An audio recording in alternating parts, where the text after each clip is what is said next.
Hey y'all, welcome back to the channel. Last week the topic was no cap, and we talked about how we need to allow God to move in our lives, right? To move in and through us. And when that happens, like the pop bottle, God is the pressure is building up, and eventually will overflow when we allow God to move through us, and the blessings will fall on us, and we'll be able to give those same blessings, whatever God poured into us, we're able to pour it into other people.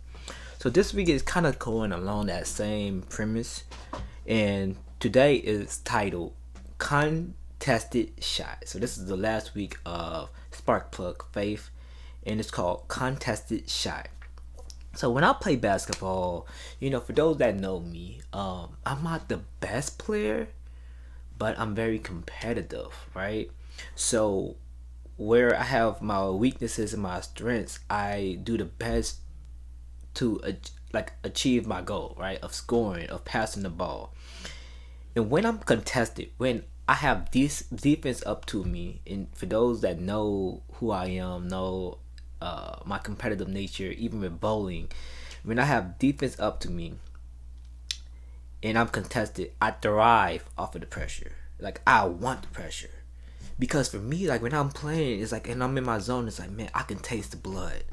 You know what I mean? Like, and I score five buckets, and I get in your face, and I start, like, trash talking. Like, even if I miss the shot, I'ma still trash talk. I'm coming back.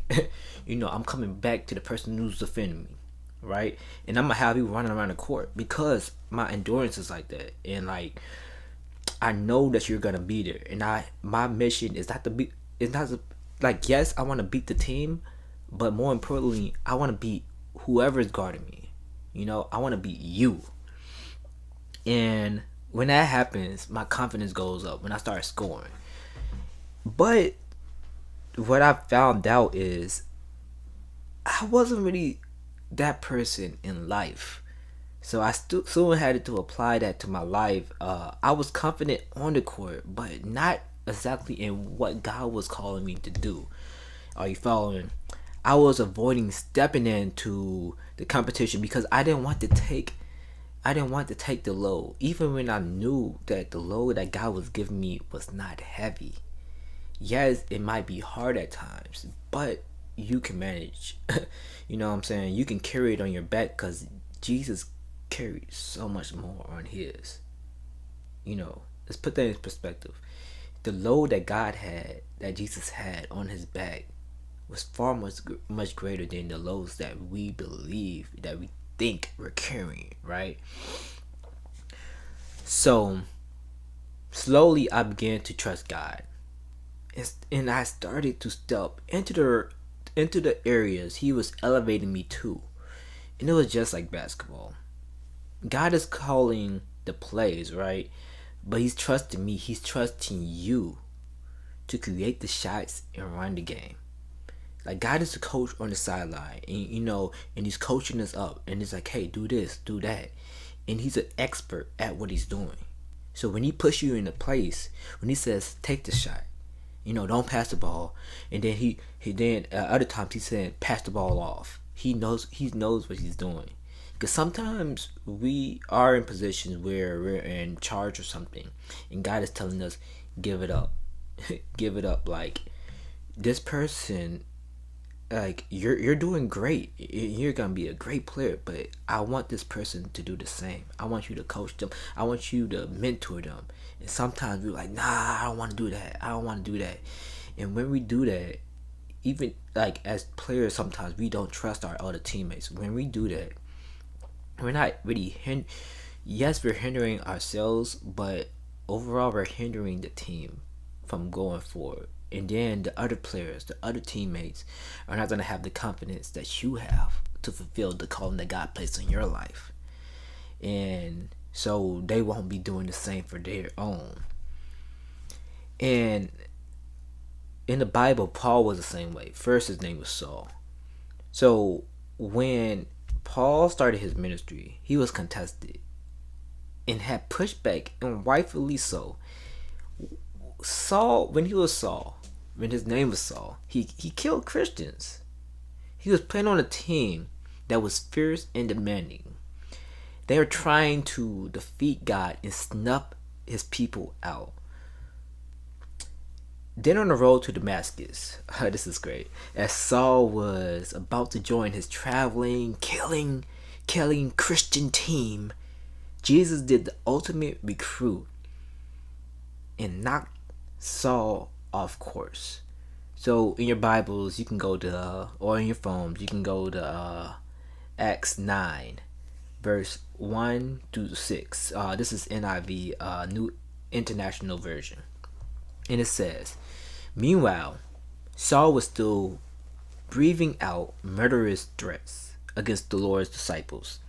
He went to the high priest and asked him for letters to the synagogues in Damascus, so that if he found any there who belonged to the way, whether man or woman, he might take them as prisoners to Jerusalem. As he neared Damascus on his journey, suddenly a light from heaven flashed around him.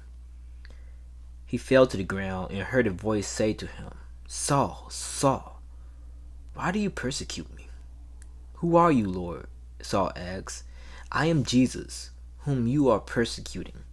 He replied, 'Now get up and go into the city, and you will be told what you must do.'" Now Paul, he changed team, but he had the same confident edge. He knew the truth about Christ and didn't allow anybody to stop him from sharing that.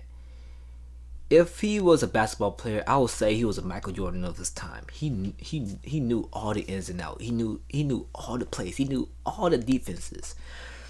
But Jesus had to take him out of the team that he was in, because he was killing Christians. Like, what? That's crazy. He was killing the Christians, and he was like, and he knew the law, he knew the Bible and everything. But he was more of like, I would say, like, if I'm saying, in my opinion, like, he was like more like the Pharisees, Sadducees, like the old law. Like, hey, Jesus, he ain't here. He, bro, like, what? And then he was killing Christians, right? And you know what I mean? And even when he was in prison, he was praising. Man, he was put in prison after he was doing his ministry, and a lot of things happened in his life as he was doing it. A lot of like people coming at him, right? Whether it was his own people, the Gentiles, or the Jews that were being persecuted. Let's take a look at your life. I have these set of questions that I want to use to kind of push us forward in the direction that we should go. So as I'm reading these questions, think about the answers that you have to them, and what might be holding you back from what God is calling you to do. So my first question is this: are you creating shots for yourself, or constantly passing the responsibility to someone else? In this question, it's multiple takes, right?